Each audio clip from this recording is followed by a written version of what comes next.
ಎಲ್ಲರಿಗೂ ನಮಸ್ಕಾರ.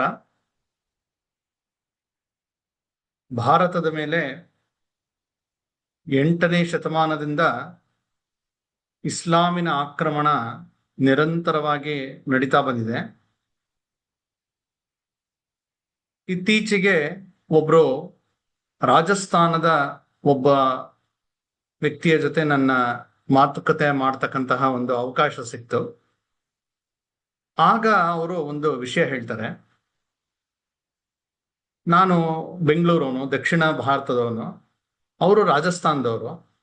ಅವರು ಮತ್ತೆ ಈ ಕಡೆ ಪ್ರದೇಶದವರ ಒಂದು ಇತಿಹಾಸದ ಒಂದು ತುಲನೆ ಮಾಡ್ತಾ ಅವರು ಒಂದು ಮಾತು ಹೇಳಿದ್ರು. ನೀವೆಲ್ಲ ಭಾಗ್ಯಶಾಲಿಗಳು ಅಂತ. ಯಾಕೆ ಅಂತ ಹೇಳಿದ್ರೆ, ನಮ್ಮ ದೇಶಕ್ಕೆ ಆಕ್ರಮಣ ಆದಂತಹ ಆ ದಿಕ್ಕೇನಿದೆ, ವಿಶೇಷವಾಗಿ ಇವತ್ತಿನ ಪಾಕಿಸ್ತಾನ್ ಅಥವಾ ಅಫ್ಘಾನಿಸ್ತಾನ್ ಆ ಭಾಗ, ಸಿಂಧ್, ಬಲೂಚಿಸ್ತಾನ್, ಗಾಂಧಾರ, ಆ ಕಡೆಯಿಂದ ಸುಮಾರು 8ನೇ ಶತಮಾನ 712ನೇ ಇಸ್ವಿ ಮೊಹಮ್ಮದ್ ಬಿನ್ ಕಾಸಿಂ ಅವನಿಂದ ಪ್ರಾರಂಭ ಆದಂತ ಆಕ್ರಮಣ ಸುಮಾರು ಒಂದು 400ರಿಂದ 450 ವರ್ಷಗಳ ಕಾಲ ನಿರಂತರವಾಗಿ ನಡೆದಿದೆ. ಅಂದ್ರೆ ಇವತ್ತಿನ ರಾಜಸ್ಥಾನ್, ಪಂಜಾಬ್, ದಿಲ್ಲಿ ತನಕ ಆ ಪ್ರದೇಶದ ಒಂದು ಜನರು ಅತ್ಯಂತ ದೀರ್ಘಕಾಲ ಆ ಇಸ್ಲಾಮಿಕ್ ಆಕ್ರಮಣವನ್ನ ಎದುರಿಸ್ತಾ ಇದ್ರು. ಅವರು ರಾಜಸ್ಥಾನದ ವ್ಯಕ್ತಿ ನನ್ಗೆ ಹೇಳ್ತಾರೆ, ಆ ದೃಷ್ಟಿಯಲ್ಲಿ ದಕ್ಷಿಣ ಭಾರತದವರು ನೀವು ಸ್ವಲ್ಪ ಸುರಕ್ಷಿತ. ಮತ್ತೆ ಆ ಪರಿಣಾಮವಾಗಿ ಅಲ್ಲಿ ಅನೇಕ ಪದ್ಧತಿ ಸಂಪ್ರದಾಯಗಳು ಉಳಿಸ್ಕೊಳ್ಳಕ್ಕೆ ಕಷ್ಟ ಆಗ್ತಾ ಇತ್ತು. ಯಾಕೆಂದ್ರೆ ಸದಾ ಗಮನ ಈ ಶತ್ರುಗಳಿಂದ ನಮ್ಮನ್ನ ನಾವು ಹೇಗೆ ರಕ್ಷಣೆ ಮಾಡ್ಕೊಳ್ಳೋದು ಅನ್ನೋ ಕಡೆನೆ ಗಮನ ಇರುತ್ತೆ. ಹಾಗಾಗಿ ಉಳಿದೆಲ್ಲ ಸೆಕೆಂಡರಿ ಆಗ್ಬಿಡತ್ತೆ. ಹಾಗಾಗಿ ಈ ಒಂದು ಸೌಭಾಗ್ಯ ನಿಮ್ಗೆ ಸಿಕ್ತು ಅಂತ ಅವರು ನಮಗೆ ಹೇಳಿದ್ರು.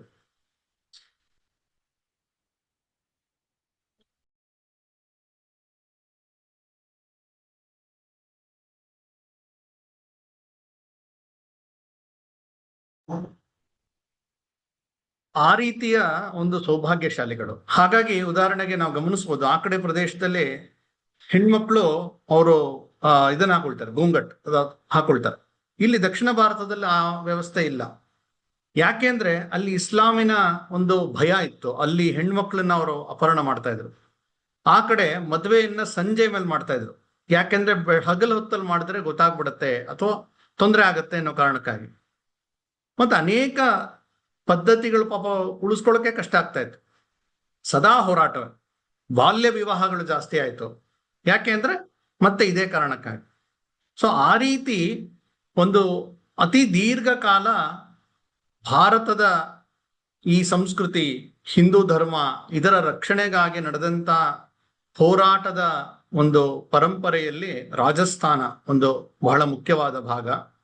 ಆ ಪರಂಪರೆಯೇ ನಮಗೆ ಅದೆಂತ ಒಂದು ದೊಡ್ಡ ಮಹಾಪುರುಷರ ಒಂದು ಪಡೆಯನ್ನೇ ಕೊಟ್ಟಿದೆ ಅಂತ ನಾವು ನೋಡ್ಬೋದು.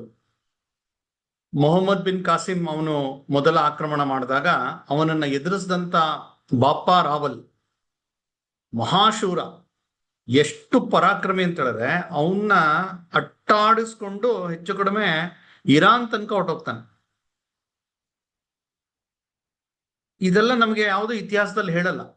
ಇವತ್ತು ನಾವು ಪಾಕಿಸ್ತಾನದಲ್ಲಿ ಒಂದು ಊರಿದೆ, ಆ ಊರ ಹೆಸರು ಗೊತ್ತು ನಮಗೆ, ರಾವಲ್ ಪಿಂಡಿ ಅಂತ. ಅದು ಇವನ್ ಹೆಸರಿಗೆ ಇಟ್ಟಿರ್ತಕ್ಕಂತ ಒಂದು ಸ್ಮಾರಕ ಊರು, ಬಾಪ್ಪಾ ರಾವಲ್ ಅಂತ ಹೇಳಿ. ರಾವಲ್ ಅಂತ ಅವನ ಹೆಸರು. ರಾವಲ್ ಪಿಂಡಿ ಅನ್ನುವ ಊರು ಈ ಒಬ್ಬ ರಾಜಸ್ಥಾನದ ಮಹಾವೀರನ ನೆನಪಿಗಾಗಿಟ್ಟಿರ್ತಕ್ಕಂಥದ್ದು. ಅದೇ ರೀತಿ ಅನೇಕ ಪರಂಪರೆಯಲ್ಲಿ ಬರ್ತಾರೆ, ದೊಡ್ಡ ದೊಡ್ಡ ಮಹಾಪುರುಷರ ಒಂದು ಕಥೆಯನ್ನು ನಾವು ನೋಡ್ತೀವಿ. ಅದೆಲ್ಲ ಈ ರಜಪೂತರ ಈ ಪರಂಪರೆಯಲ್ಲಿ ಬರುವಂಥದ್ದು. ರಾಣಿ ಪದ್ಮಿನಿ ಇರಬಹುದು, ಆಕೆಯ ಜೌಹರ್ ಆ ಕತೆ ಕೇಳಿದೀವಿ. ಮೀರಾಬಾಯಿ ಆಕೆ ಪರಂಪರೆಯಲ್ಲಿ ಬರುವಂಥದ್ದು. ರಾಣಾ ಕುಂಭ ಅಂತೇಳಿ ಅತ್ಯಂತ ದೊಡ್ಡ ಒಂದು ಪರಾಕ್ರಮಿ ರಾಜ. ಅವನು ತನ್ನ ಈ ರಾಜ್ಯವನ್ನ ರಕ್ಷಣೆ ಮಾಡ್ಕೊಳ್ಬೇಕು ಶತ್ರುಗಳಿಂದ ಅಂತ ಹೇಳಿ ಒಂದು ಗೋಡೆಯನ್ನೇ ಕಟ್ಟಿಸ್ತಾನೆ. ಇವತ್ತು ನಮಗೆ ಅತ್ಯಂತ ದೊಡ್ಡ ಗೋಡೆ ಜಗತ್ನಲ್ಲಿ ಯಾವುದು ಅಂತ ಹೇಳಿದ್ರೆ ಚೀನಾದ ಮಹಾಗೋಡೆ, ಗ್ರೇಟ್ ವಾಲ್ ಆಫ್ ಚೈನಾ ಅಂತ ಹೇಳ್ತೀವಿ. ಅದರ ನಂತರ ಅತಿ ದೊಡ್ಡ ಒಂದು ಗೋಡೆ ಯಾವುದು ಅಂತ ಹೇಳಿದ್ರೆ ಇಲ್ಲಿ ರಾಜ ರಾಣಾ ಕುಂಭ ಕಟ್ಟಿಸಿರ್ತಕ್ಕಂಥ ಕುಂಬಳಗಡ, ಅಲ್ಲಿರ್ತಕ್ಕಂಥ ಗೋಡೆ 15ನೇ ಶತಮಾನದಲ್ಲೇ ಕಟ್ಟಿಸಿಯಾನೆ. ಸುಮಾರು 36 ಕಿಲೋಮೀಟರ್ ವಿಸ್ತಾರ ಆಗ್ತಕ್ಕಂತಹ ಒಂದು ಗೋಡೆ ಅಂದ್ರೆ ಸುಮ್ಮನೆ ನಮ್ಮ ಮನೆಯಲ್ಲಿ ಇರ್ತಕ್ಕಂಥ ಒಂದು ಗೋಡೆ ಅಲ್ಲ, ಅಗಲವಾದ ಸ್ಟ್ರಕ್ಚರು. ಎಷ್ಟು ಅಗಲ ಇತ್ತು ಅಂತ ಹೇಳಿದ್ರೆ ಒಂದೇ ಸಲಿಗೆ 8 ಕುದುರೆಗಳು ಅದರಲ್ಲಿ ಹೋಗಬಹುದಾದಷ್ಟು ವಿಸ್ತಾರವಾದ, ಸುಮಾರು 4.5 5 ಮೀಟರ್ ಅಗಲ ಇರತಕ್ಕಂತಹ 36 ಕಿಲೋಮೀಟರ್ ಆ ಇಡೀ ಅವನ ರಾಜ್ಯವನ್ನ ರಕ್ಷಣೆ ಮಾಡ್ತಕ್ಕಂತಹ ಒಂದು ಕೋಟೆ. ಸುಮಾರು 360ಕ್ಕೂ ಹೆಚ್ಚು ಕೋಟೆ ದೇವಸ್ಥಾನಗಳನ್ನ ಇದು ರಕ್ಷಣೆ ಮಾಡಕ್ಕೆ ಇದು ಅನುಕೂಲ ಆಯ್ತು. ಇಂತಹ ಒಂದು ಸಾಹಸ ಮಾಡ್ತಾನೆ. ಮುಂದೆ ಬಂದಂತ ಮತ್ತೊಬ್ಬ ವೀರ ರಾಣಾ ಸಂಗ್ರಾಮ ಸಿಂಹ ಅಂತ, ರಾಣಾ ಸಂಘ ಅಂತ ಕರೀತಾರೆ, ರಾಣಾ ಸಾಂಗ ಅಂತ ಹೇಳಿ, ವಿಪರೀತ ಪರಾಕ್ರಮಿ, ಬಾಬರ್ನ ಸೋಲಿಸಿದಂತಹ ಮಹಾವೀರ. ಆದ್ರೆ ದುರ್ದೈವದಿಂದ ಯಾವುದೋ ಒಂದು ಬಾಣ ತಗಲಿ ಅವನ ಅಂತ್ಯ ಆಗ್ಬಿಡತ್ತೆ. ಇಲ್ಲಾಂದ್ರೆ ನಮ್ಮ ದೇಶದ ಇತಿಹಾಸನೇ ಬದಲಾಗ್ಬಿಡ್ತಾ ಇತ್ತು. ಬಾಬರ್ನ ಹಿಮ್ಮೆಟ್ಟಿಸಿದಂತ ವೀರ ರಾಣಾ ಸಂಘ. ಅವನು ಯುದ್ಧದಲ್ಲಿ ಒಂದು ಕಾಲು ಒಂದು ಕೈ ಅದು ಊನ ಆಗ್ಬಿಟ್ಟಿರುತ್ತೆ. ಹಾಗೆ ಯುದ್ಧ ಮಾಡ್ತಾ ಇರ್ತಾನೆ. ಯುದ್ಧ ಮುಗಿಸಿ ಬಂದಾಗ ಅವರ ಏನು ವೈದ್ಯ ಇರ್ತಾನೆ, ಅವನು ಇವನ್ಗೆ ಗಾಯಕ್ಕೆಲ್ಲ ಔಷಧಿ ಹಚ್ಬೇಕು ಅಂತ ಹಚ್ಚಕ್ ಹೊರಟಾಗ ಅವನು ಲೆಕ್ಕ ಮಾಡದ್ನಂತೆ ಎಷ್ಟಿದೆ ಅಂತೆಲ್ಲ 84 ಗಾಯಗಳಾಗಿತ್ತಂತೆ ದೇಹದಲ್ಲಿ. ಆದ್ರೆ ಅದರ ಪರಿವೆಯೇ ಇಲ್ಲ. ನಮ್ಮ ನಾಡನ್ನ ರಕ್ಷಿಸ್ಬೇಕು, ನಮ್ಮ ನೆಲವನ್ನ ಗಟ್ಟಿ ಮಾಡಬೇಕು ಅನ್ನುವ ಒಂದು ಏಕಮಾತ್ರ ಗುರಿಯಿಂದ ತನ್ನ ಪ್ರಾಣದ ಹಂಗನ್ನು ತೊರೆದು ಹೋರಾಟ ಮಾಡದಂತ ಈ ರೀತಿ ಅನೇಕ ಕತೆ ಬರುತ್ತೆ. ಪನ್ನಾದಾಯಿ, ಆಕೆಯ ಮಗನೇ ಒಬ್ಬ ದುಷ್ಟ ಇರ್ತಾನೆ. ಅವನು ಮಹಾರಾಜ ಆಗ್ಬೇಕಾದಂತ ಒಂದು ಸಣ್ಣ ಮಗು ಇರುತ್ತೆ, ಅಂದ್ರೆ ಅದಿನ್ನು ಚಿಕ್ಕದು. ಈಕೆ ದಾಸಿ, ಈಕೆಯ ಮಗ ದುಷ್ಟ ಇರ್ತಾನೆ. ಅವನು ಆ ಮಗುನ ಸಾಯಿಸ್ಬಿಟ್ರೆ ನಾನೇ ರಾಜ ಆಗ್ಬಿಡ್ಬೋದು ಅನ್ನೋ ಕಾರಣಕ್ಕೋಸ್ಕರ ಅವನು ಬನವೀರ ಅಂತ ಹೇಳಿ ಬರ್ತಾನೆ. ಆಕೆ ಪನ್ನಾದಾಯಿ ಎಲ್ಲಿ ಮಹಾರಾಜನ ಆ ಮಗು ಇದೆ, ಮುಂದೆ ಮಹಾರಾಜ ಆಗ್ಬೇಕಾದಂತಹ ಮಗು, ಅದು ಸತ್ತೋಗ್ಬಿಡತ್ತೆ ಎನ್ನುವ ಕಾರಣಕ್ಕಾಗಿ ಆ ಜಾಗದಲ್ಲಿ ತನ್ನ ಮಗುವನ್ನ ಇಟ್ಟು ಆ ಮಹಾರಾಜ ಆಗುವಂತಹ ವ್ಯಕ್ತಿಯನ್ನ ಕಾಪಾಡದಂತಹ ಮಹಾ ತ್ಯಾಗಿ ಪನ್ನಾದಾಯಿ. ಆ ಮಗು ಯಾವುದು ಕಾಪಾಡಿಕೊಳ್ತೋ ಅವನೇ ಉದಯ್ ಸಿಂಹ, ಅವನ ಮಗನೇ ರಾಣಾ ಪ್ರತಾಪ್ ಸಿಂಹ. ಉದಯ್ ಸಿಂಹ ಅವನು ಮೇವಾಡದ ರಾಜ. ಮೇವಾಡ ಈ ರಾಜಸ್ಥಾನದಲ್ಲಿ ಅನೇಕ ಭಾಗಗಳು ಬರುತ್ತೆ. ಜೋಧ್ಪುರ, ಅಂಬೇರ್, ಅಜ್ಮೇರ್ ಅಂತ ಏನ್ ಕರಿತೀವಿ ಆ ಭಾಗ, ಮತ್ತೆ ಮೇವಾಡದ ಕೇಂದ್ರ ಚಿತ್ತೋಡ್ಗಢ್. ಅಲ್ಲಿ ಅವನ ರಾಜಧಾನಿ ಇರುತ್ತೆ. ಆಗ ಮೊಘಲರ ದೊರೆಯಾದಂತಹ ಅಕ್ಬರ್ನಿಗೆ ಈ ಚಿತ್ತೋಡ್ಗಢ್ ಇದ್ರ ಬಗ್ಗೆ ಕಣ್ಣಿರುತ್ತೆ. ಯಾಕೆಂದ್ರೆ ಈ ಒಂದು ಮೇವಾಡದ ಕೇಂದ್ರ ಚಿತ್ತೋಡ ಅದು ಅನೇಕ ವರ್ಷಗಳಿಂದ ಇವನ್ ಕೈಗೆ ಸಿಕ್ಕಿರಲ್ಲ. ಯಾಕೆಂದ್ರೆ ಅಲ್ಲಿ ಆ ಪರಂಪರೆಯಲ್ಲೇ ಬಂದಂತ ಒಬ್ರಿಗಿಂತ ಒಬ್ರು ನಿರಂತರ ಇವ್ರಿಗೆ ಒಂದು ಸವಾಲಾಗಿರ್ತಾರೆ. ಹಾಗಾಗಿ ಅಕ್ಬರ್ಗೆ ಇದ್ರ ಬಗ್ಗೆ ತುಂಬಾ ಕಣ್ಣಿರುತ್ತೆ. ಅವನು ಒಂದ್ಸಲಿ ಸೈನ್ಯವನ್ನ ತಗೊಂಡು ಬಂದು ಇಲ್ಲಿಗೆ ಮುತ್ತಿಗೆ ಹಾಕ್ತಾನೆ. 1540ನೇ ಇಸ್ವಿಯಲ್ಲಿ ಇವನು ಹುಟ್ಟಿದ್ದು, ಯಾರೋ ಮಹಾರಾಣಾ ಪ್ರತಾಪ. ಅದಾಗಿ ಕೆಲವು ವರ್ಷದ ನಂತರ ಅಕ್ಬರ್ ಅವನು ತನ್ನ ದೊಡ್ಡ ಸೈನ್ಯವನ್ನ ತಗೊಂಡು ಈ ಚಿತ್ತೋಡ್ಗಢ್ನ ಅವನು ವಶಪಡಿಸ್ಕೊಳಕ್ ಪ್ರಯತ್ನ ಮಾಡ್ತಾನೆ. ಆಗ ಈ ರಾಣಾ ಪ್ರತಾಪನ ತಂದೆ ಉದಯ್ ಸಿಂಹ ಅವನನ್ನ ಸ್ವಲ್ಪ ಸುರಕ್ಷಿತ ಇನ್ನೊಂದು ಸ್ಥಾನಕ್ಕೆ ಕರ್ಕೊಂಡು ಹೋಗ್ಬೇಕು ಅಂತ ಹೇಳಿ ಸ್ವಲ್ಪ ಒಳಗಡೆ ಕಾಡು ಮಧ್ಯದಲ್ಲಿ ಅರಾವಳಿ ಪರ್ವತದ ಒಂದು ಮಧ್ಯದಲ್ಲಿ ಒಂದು ಸುರಕ್ಷಿತ ಸ್ಥಾನಕ್ಕೆ ಅವನ್ನ ಸ್ಥಳಾಂತರ ಮಾಡ್ತಾರೆ. ಅವನ ಮಹಾರಾಜನ ಸ್ಥಳಾಂತರ ಆದ್ಮೇಲೆ ಇಲ್ಲಿದ್ದಂತಹ ಯಾರು ರಜಪೂತ ಸೈನಿಕರಿದ್ರು ಅವರು ಅತ್ಯಂತ ವೀರಾವೇಶದಿಂದ ಹೋರಾಟ ಮಾಡ್ತಾರೆ. ರಜಪೂತರ ಕಥೆಯಲ್ಲಿ ನಾವು ನೋಡ್ತೀವಿ ಸಾವಿಗೆ ಭಯವೇ ಇಲ್ಲ. ಅತ್ಯಂತ ಒಂದು ಆ ನಗನಗತಾ ಹೋರಾಟ ಇಳಿತಾ ಇರ್ತಾರೆ, ನಗನಗತಾ ಪ್ರಾಣ ಬಿಡ್ತಾ ಇರ್ತಾರೆ. ಆ ರೀತಿಯ ಒಂದು ಪರಂಪರೆ ಇಲ್ಲಿ.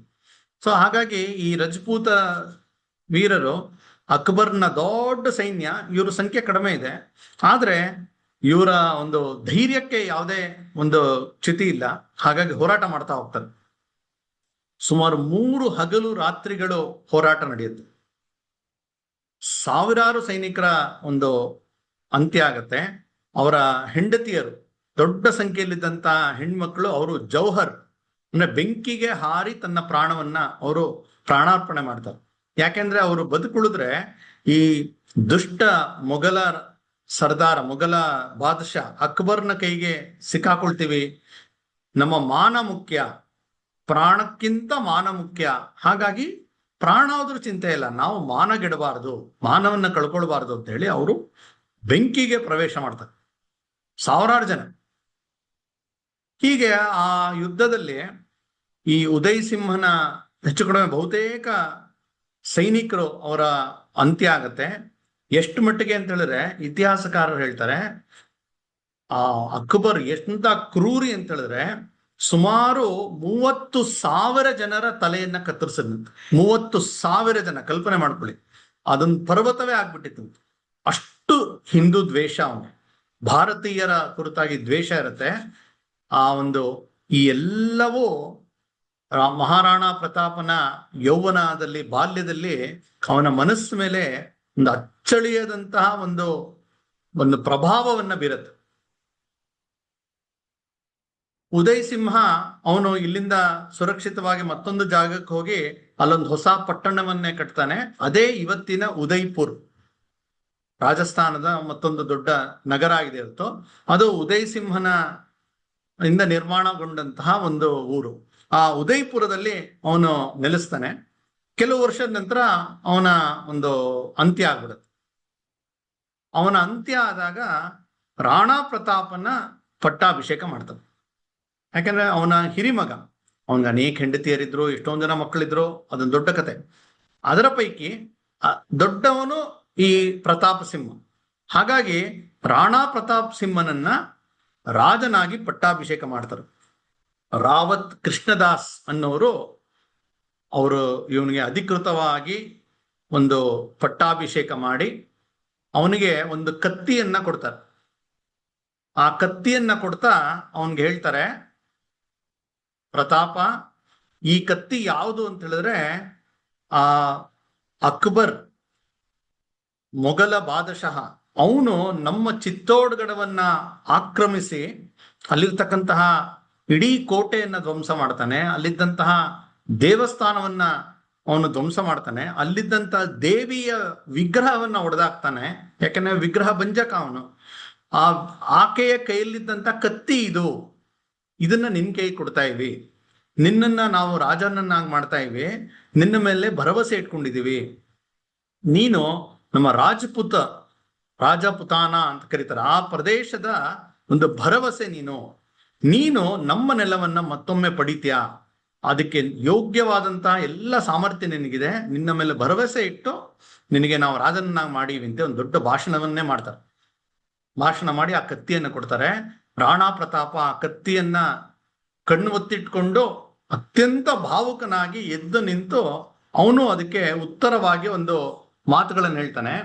ಅದು ದಾಖಲೆ ಆಗಿದೆ, ಅದನ್ನ ನಾನು ಆಸ್ ಇಟ್ ಈಸ್ ಓದ್ತೀನಿ. ಅವನು ಹಿಂದಿಯಲ್ಲಿ ಹೇಳಿಯಾನೆ, ಜಬ್ ತಕ್ ಮೇ ಶತ್ರುವೋನ್ ಸೆ ಅಪ್ನಿ ಪಾವನ್ ಭೂಮಿ ಕೋ ಮುಕ್ತ ನಹಿ ಕರಾ ಲೇತಾ ತಬ್ ತಕ್ ನ ತೋ ಮೈ महलों में रहूंगा न शैया पर सोऊंगा और न सोने चांदी अथवा किसी धातु के पात्र में भोजन करूंगा, वृक्षों की छाव ही मेरे महल, घास ही मेरा बिछोना और पत्ते ही मेरे भोजन करने के पात्र होगे.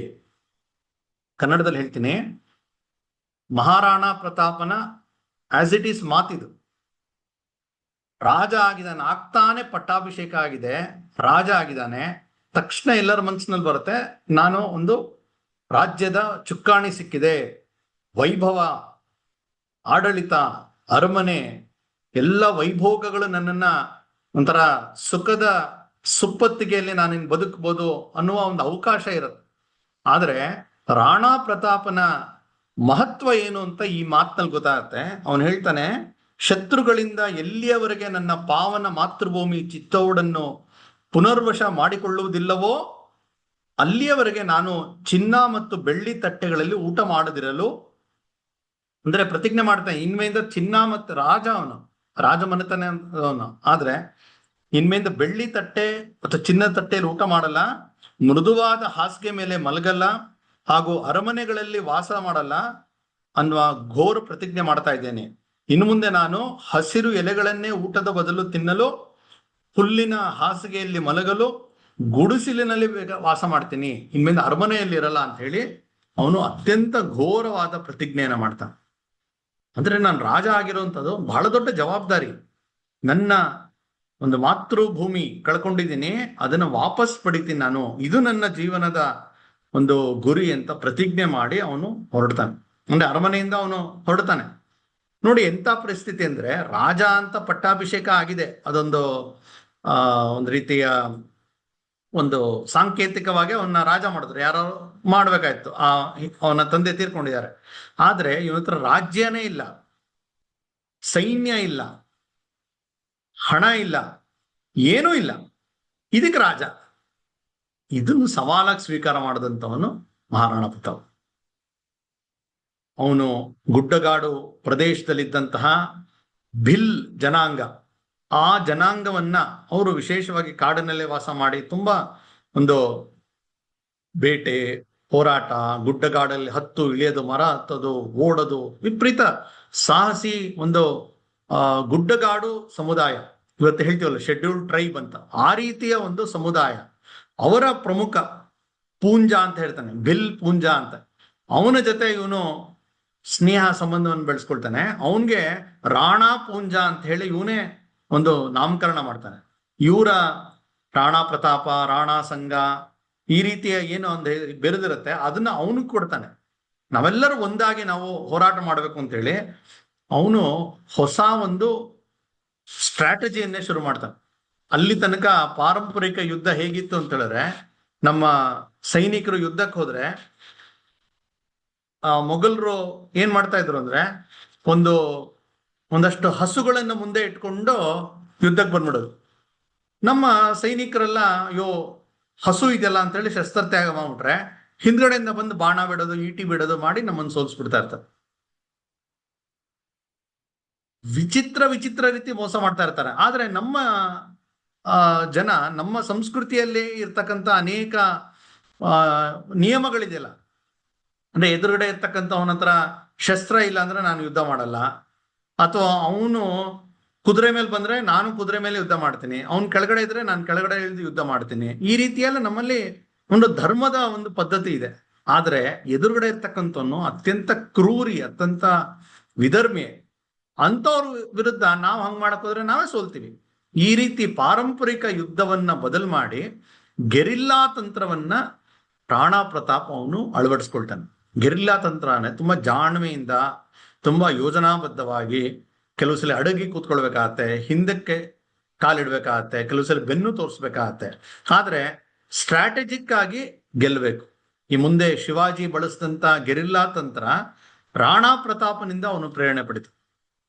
ಹೀಗೆ ರಾಣಾ ಪ್ರತಾಪ್ ಅವನು ಕಾಡಿನಲ್ಲೇ ಇದ್ದು, ತನ್ನ ಹೆಂಡತಿ, ಇಡೀ ಸಂಸಾರ ಕಾಡಿನಲ್ಲೇ, ಕಾಡಿನ ಜನರ ಜೊತೆ, ಅವ್ರ ಜೊತೆಗೇ ಇದ್ದು, ಅವನು ಏನ್ ಸಿಗುತ್ತೋ ಅಲ್ಲಿ ಕಾಡಿನಲ್ಲಿ ತಿನ್ಕೊಂಡು ಈ ಒಂದು ಸೈನ್ಯವನ್ನ ಕಟ್ತಾ ಹೋಗ್ತಾನೆ. ಈ ಸಮಯದಲ್ಲಿ ನಾವು ಇನ್ನೊಂದ್ ಕಡೆ ಒಬ್ಬ ವ್ಯಕ್ತಿ ಮತ್ತೆ ಬರತಕ್ಕಂಥ ಹೆಸರು ಅಕ್ಬರ್. ಅವನ ಬಗ್ಗೆ ಸ್ವಲ್ಪ ನಾವು ನೋಡ್ಬೇಕು. ಸಾಮಾನ್ಯವಾಗಿ ನಮ್ಮ ಮಕ್ಕಳಿಗೆ ಏನ್ ದೊಡ್ಡವ್ರಿಗೆ ಅಕ್ಬರ್ ಅಂತ ಬರೀರಿ ಅಂತ ಹೇಳಿದ್ರೆ, ಅಕ್ಬರ್ ಅಂತ ಬರೆದು ನಿಲ್ಸಲ್ಲ, ಅದ್ರ ಪಕ್ಕ ಇನ್ನೂ 2 ಪದಗಳಿದೆ, ಅದು ಬೈ ಹಾರ್ಟ್ ಆಗ್ಬಿಟ್ಟಿದೆ. ಏನಂದ್ರೆ ಅಕ್ಬರ್ ದಿ ಗ್ರೇಟ್, ಅಂದ್ರೆ ಅತ್ಯಂತ ಶ್ರೇಷ್ಠ ರಾಜ ಅಂತ ಹೇಳಿ ಅವನ ಬಗ್ಗೆ ನಮ್ಮ ಒಂದು ಪಠ್ಯಗಳಲ್ಲಿ ನಮ್ಮ ತಲೆ ತುರುಕಲಾಗಿದೆ.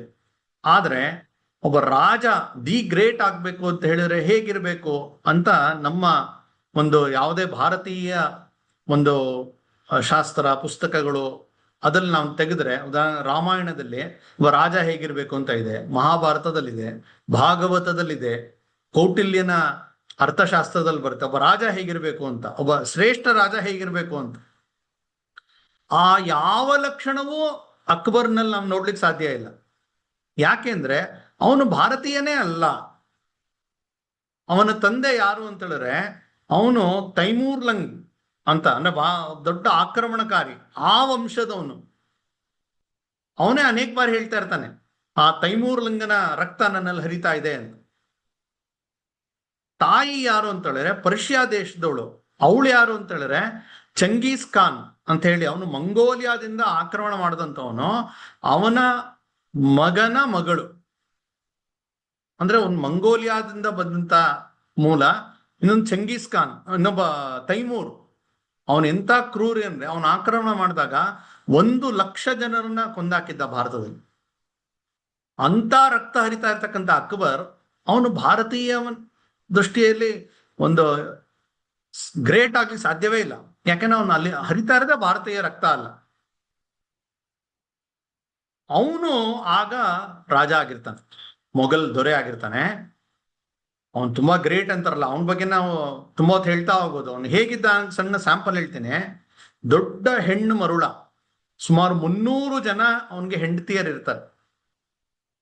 ಅವನ ಜನಾನ ಅಂತ ಇರುತ್ತೆ, ಅಂದ್ರೆ ನಮ್ಮಲ್ಲಿ ಅಂತಃಪುರ ಅಂದ್ರೆ ಹೆಂಡತಿಯರು ಇರ್ತಾರೆ. ಅಂತಃಪುರ ಅಂತ ಹೇಳ್ಬಾರ್ದು, ಅವನು ಜನಾನ ಅಂತ ಕರೀತಾರೆ. ಅಲ್ಲಿ ಸುಮಾರು 5,000 ಜನ ಹೆಂಗಸರಿದ್ರಂತೆ. ಅವನು ಹೇಗೆ ಅಂತ ಹೇಳಿದ್ರೆ, ಇಷ್ಟು ದೊಡ್ಡ ರಾಜ್ಯದ ಒಂದು ಅಧಿಪತಿ ನಾನು, ಹಾಗಾಗಿ ಈ ರಾಜ್ಯದಲ್ಲಿ ಇರ್ತಕ್ಕಂಥ ಯಾವುದೇ ಒಂದು ಸುಂದರ ಹೆಣ್ಣಿದಾಳೆ ಅಂದ್ರೆ ಅವಳು ನನಗ್ ಸೇರಿದ್ದು ಅನ್ನುವ ಒಂದು ದುರಹಂಕಾರದ ರಾಜ. ಅವನು ಒಂದು ಮೀನಾ ಬಜಾರ್ ಅಂತ ಹೇಳಿ ಒಂದು ಕುಖ್ಯಾತವಾದಂತಹ ಒಂದು ಯೋಜನೆಯನ್ನು ಮಾಡ್ತಾನೆ. ಏನಂದ್ರೆ ಎಲ್ಲರೂ ಬಂದು ಒಂದು ಸ್ಟಾಲ್ ತರ, ಒಂದು ದೊಡ್ಡ ಬಜಾರ್ನಲ್ಲಿ ಸಣ್ಣ ಸಣ್ಣ ಸ್ಟಾಲ್ ಇರುತ್ತಲ್ಲ, ಅಲ್ಲಿ ಬಂದು ಅವ್ರ ಮನೆಯ ಹೆಣ್ಣು ಅಲ್ಲಿ ಬಂದು ನಿಂತ್ಕೋಬೇಕು. ಇವನು ಮತ್ತೆ ಇವನ ಸಂಗಡಿಗರು ಅವರು ಸುತ್ತಾಡಿದಾಗ ಯಾರ್ಯಾರು ಅವ್ರಿಗೆ ಇಷ್ಟ ಆಗತ್ತೆ ಅವರು ಇವನ ಅಂತಃಪುರಕ್ಕೆ ಬರಬೇಕು, ಇವ್ರ ಜನನ ಕಳ್ಸ್ಕೊಡ್ಬೇಕು. ಎಷ್ಟು ಜನರ ಒಂದು ಅತ್ಯಾಚಾರ ಮಾಡಿ ಅಂತ ಲೆಕ್ಕವೇ ಇಲ್ಲ. ಮತ್ತೆ ಇವನ್ಗೆ ತಗೊಂಡೋಗಿ ಅಜೀರ್ಣ ಆಯ್ತು ಅಂತ ಹೇಳಿದ್ರೆ ಅವನ ಜೊತೆಗಾರರಿಗೆ ಎಲ್ಲ ಗಿಫ್ಟ್ ಕೊಡ್ತಾ ಇರ್ತಾನೆ ಹೆಣ್ಣುಗಳನ್ನ. ಅತ್ಯಂತ ಒಂದು ನೀಚಾತಿ ನೀಚ ವ್ಯಕ್ತಿ ಅವನು. ಇನ್ನೊಂದು ಹೇಳ್ತಾರೆ ಸಾಮಾನ್ಯಗೆ, ಅವನು ಸರ್ವಧರ್ಮ ಸಮಭಾವ, ಹಾಗಾಗಿ ಅವನು ಒಬ್ಬ ಶ್ರೇಷ್ಠ ಸೆಕ್ಯುಲರ್ ರಾಜ ಅಂತಲ್ಲ, ಸುಳ್ಳು ಪ್ಲಾನ್ ಹೇಳ್ತಾರೆ. ಯಾತಕ್ಕೆ ಅಂತ ಹೇಳಿದ್ರೆ ಅವನೊಂದೇನೋ ಒಂದು ಶುರು ಮಾಡ್ತಾನೆ, ದೀನ್ ಇಲಾಹಿ ಅಂತ. ಏನಂದ್ರೆ ಅಂದ್ರೆ ಭಾರತದಲ್ಲಿ ಎಷ್ಟೊಂದು ಅವನು ಮತಗಳು ನೋಡ್ತಾನಲ್ಲ, ಎಲ್ಲಾದ್ರದ್ದು ಒಂದಷ್ಟು ಸೇರಿಸ್ಬಿಟ್ಟು ಒಂದು ಹೊಸಾದ್ ನಾನೇ ಶುರು ಮಾಡ್ಬಿಡ್ತೀನಿ ಅಂತ ಹೇಳಿ ದೀನ್ ಇಲಾಹಿ ಅಂತ ಶುರು ಮಾಡಿಬಿಟ್ಟ.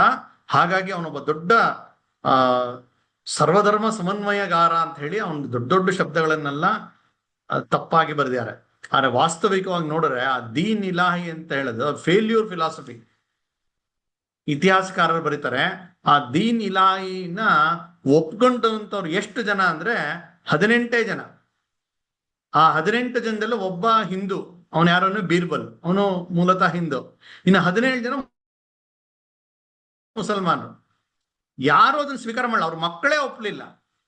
ಅಂದ್ರೆ ಇಂಥ ಒಬ್ಬ ವ್ಯಕ್ತಿ ಕ್ರೂರಿ, ಹೆಣ್ಮರುಳ, ಹಿಂದೂ ದ್ವೇಷಿ, ಅವನು ದಿಲ್ಲಿಯ ಒಂದು ಸಿಂಹಾಸನ ಕೂತಿಯಾನೆ. ಅವನ ದೊಡ್ಡ ಸಾಮ್ರಾಜ್ಯ ಆಗ್ಬಿಟ್ಟಿದೆ. ಕಂದಾಹಾರಿಂದ ಹಿಡಿದು ಬಂಗಾಲ್ ತನಕ, ಕಾಶ್ಮೀರದಿಂದ ಅಹಮದ್ ನಗರ ತನಕ, ಗ್ವಾಲಿಯರ್ ತನಕ ದೊಡ್ಡ ಭೂಪ್ರದೇಶದ ಅವನು ರಾಜ ಆಗಿದ್ದಾನೆ. ಈ ಕಡೆ ಪ್ರತಾಪ್, ಅವನ ಪರಿಸ್ಥಿತಿ ಹೇಗಿತ್ತು ಅಂತ ಸಣ್ಣ ಹೋಲಿಕೆ ಮಾಡಿದ್ರೆ, ಅವನು ಅಷ್ಟು ದೊಡ್ಡ ಪ್ರದೇಶದ ರಾಜ. ಇವನ್ಗೆ ತನ್ನ ಮೂಲ ಊರಿನಿಂದನೇ ಅವನು ಹೊರಗೆ ಬಂದ್ಬಿಟ್ಟಿಯಾನೆ, ಕಾಡು ಮೇಡುಗಳಲ್ಲಿ ಓಡಾಡ್ತಾ ಇದ್ದಾನೆ. ಅವನ್ ಸುತ್ತಮುತ್ತ ಇದ್ದಂತ ಜೋಧ್ಪುರ್, ಅಂಬೇರ್, ಬಿಕನೇರ್ ಆ ಎಲ್ಲರೂ ಮಾರು ಹೋಗಿದ್ದಾರೆ ಅಕ್ಬರ್ನ ಭಯಕ್ಕಾಗಿ, ಅಥವಾ ಅವನ್ ಕೊಡುವಂತ ಆಮಿಷಗಳಿಗೆ ಒಂದು ದಾಸರಾಗಿ, ಅವನ್ ಕೊಡ್ತಕ್ಕಂತ ಏನೋ ಅಧಿಕಾರ ಕೊಡ್ತಾನೇನೋ ಆಸೆಗಾಗಿ ಅವ್ರು ತಮ್ಮನ್ ತಾವೇ ಮಾರ್ಕೊಂಡ್ಬಿಟ್ಯಾರ. ಇವನು ಸೋದರರೇ, ಅಂದ್ರೆ ಸೋದರ ಸಂಬಂಧಿಗಳೇ ಅನೇಕರು ಸಾಗರ್ ಅಂತ ಇರ್ತಾನೆ, ಜಗಮಲ್ಲ ಅಂತ ಇರ್ತಾನೆ, ಶಕ್ತಿ ಸಿಂಗ್ ಅಂತ, ಅವರೆಲ್ಲರೂ ಅಕ್ಬರ್ ಕಡೆ ಸೇರ್ಕೊಂಡ್ಬಿಡ್ತಾರೆ. ಯಾಕೆಂದ್ರೆ ನಾವು ಚಿಕ್ಕ ಸಂಖ್ಯೆಯಲ್ಲಿದ್ದೀವಿ, ಅವನ್ ಯಾಕೆ ಎದುರು ಹಾಕೊಳ್ಳೋದು ಅಂತ ಹೇಳಿ ಅವನಿಗೆ ಜಿ ಹುಜೂರ್ ಅಂದ್ಬಿಟ್ಟು ಅವನ ಒಂದು ಅವನ ಪಾದ ಸೇವೆ ಮಾಡ್ಕೊಂಡು ಹೊಟ್ಟೋಯ್ತಾರೆ. ಎಲ್ಲಾರು ಹೊಟ್ಟೋಯ್ತಾರೆ, ಇವನೊಬ್ನೇ ಉಳಿದಿರೋದು.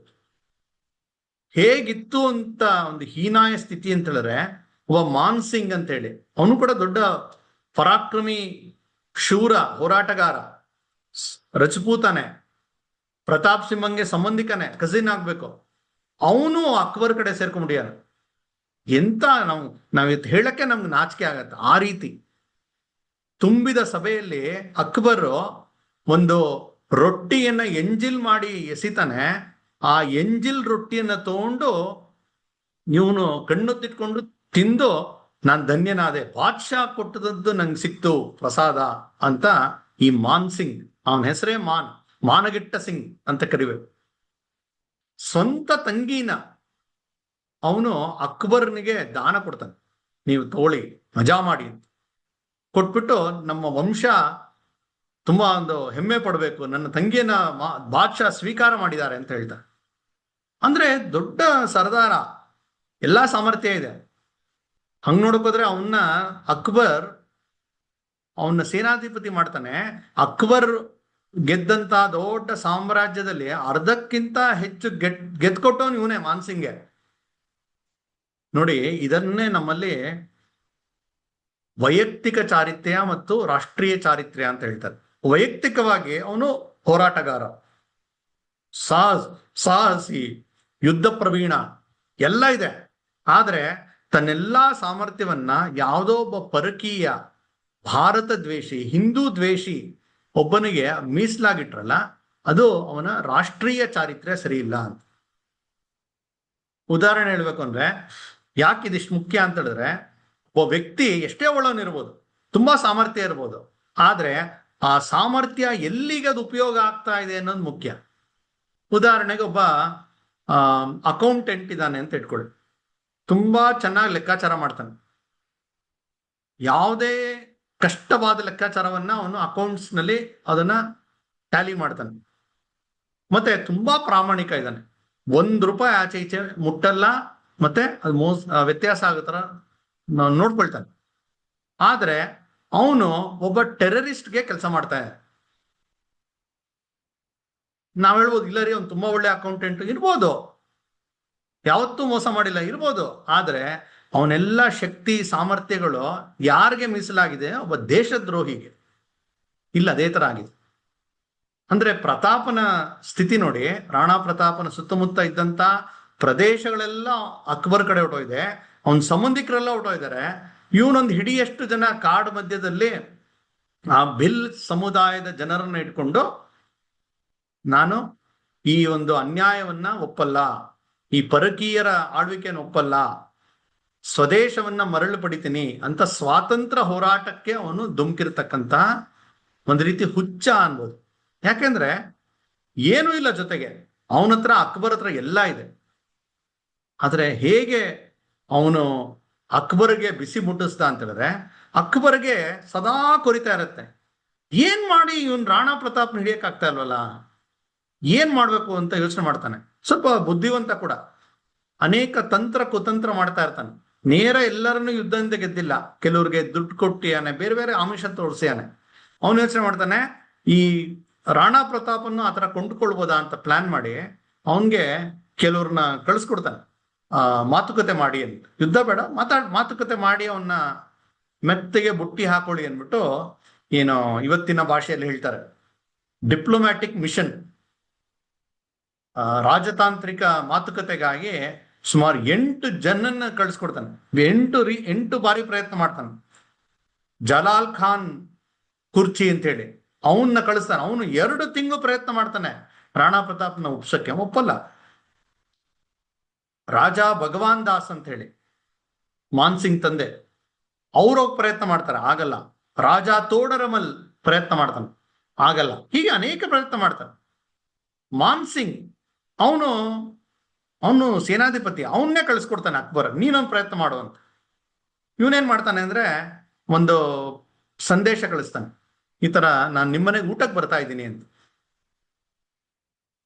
ಬನ್ನಿ ಅಂತ ಕರೀತಾನೆ. ಅವನು ಬರ್ತಾನೆ. ಅಲ್ಲಿ ಒಳ್ಳೆ ಶಾಮಿಯಾನ ಎಲ್ಲ ಹಾಕಿದೆ, ಎಲ್ಲ ವ್ಯವಸ್ಥೆ ಮಾಡಿದ್ದಾರೆ, ಊಟಕ್ಕೆ ಎಲ್ಲ ಭೋಜನ ಅದೆಲ್ಲ ವ್ಯವಸ್ಥೆ ಇದೆ. ಅಲ್ಲಿ ಬರ್ತಾನೆ, ಎಲ್ಲರೂ ಇದ್ದಾರೆ, ಅವ್ನ್ ಸ್ವಾಗತ ಮಾಡ್ತಾರೆ. ರಾಣಾ ಪ್ರತಾಪನ ಮಗ ಇದಾನಲ್ಲಿ, ಅಮರಸಿಂಹ ಇದ್ದಾನೆ, ರಾಣಾ ಪ್ರತಾಪ ಇಲ್ಲ ಅಲ್ಲಿ. ಆಗ ಮಾನ್ಸಿಂಗ್ ಹೇಳ್ತಾನೆ, ಎಲ್ಲಿ ಅಂತ. ಎಲ್ಲಿದ್ದಾನೆ ರಾಣಾ ಪ್ರತಾಪ್? ಇಲ್ಲ, ನೀವು ಊಟ ಮಾಡಿ, ಅವ್ರಿಗೇನೋ ಸ್ವಲ್ಪ ಹುಷಾರಿಲ್ಲ, ಅವರು ಬರಲ್ಲ ಅವರು ಅಂತ ಹೇಳ್ತು. ಇವನ್ ಬಂದಿರೋದೇ ಅವನ ಹತ್ರ ಮಾತಾಡಕ್ಕೆ. ಆದ್ರೆ ಮಾನ್ಸಿಂಗ್ಗೆ ಒಬ್ರು ಊಟಕ್ಕೆ ಬರ್ತಾರೆ ಅಂದ್ರೆ ಅವ್ರು ಊಟ ವ್ಯವಸ್ಥೆ ಮಾಡೋಕೆ, ಅದು ನಮ್ಮ ಸಂಸ್ಕೃತಿ, ಅದನ್ನ ಮಾಡ್ತಾನೆ.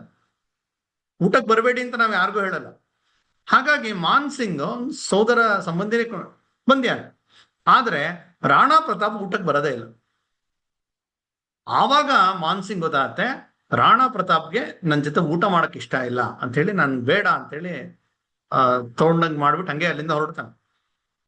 ಆಗ ರಾಣಾ ಪ್ರತಾಪ್ ಎದುರಾಗ್ತಾನೆ, ಕೇಳ್ತಾನೆ ಮಾನ್ಸಿಂಗ್, ನೀ ಯಾಕೆ ಬರಲಿಲ್ಲ ಊಟ ಮಾಡಕ್ ನನ್ ಜೊತೆ ಅಂತ.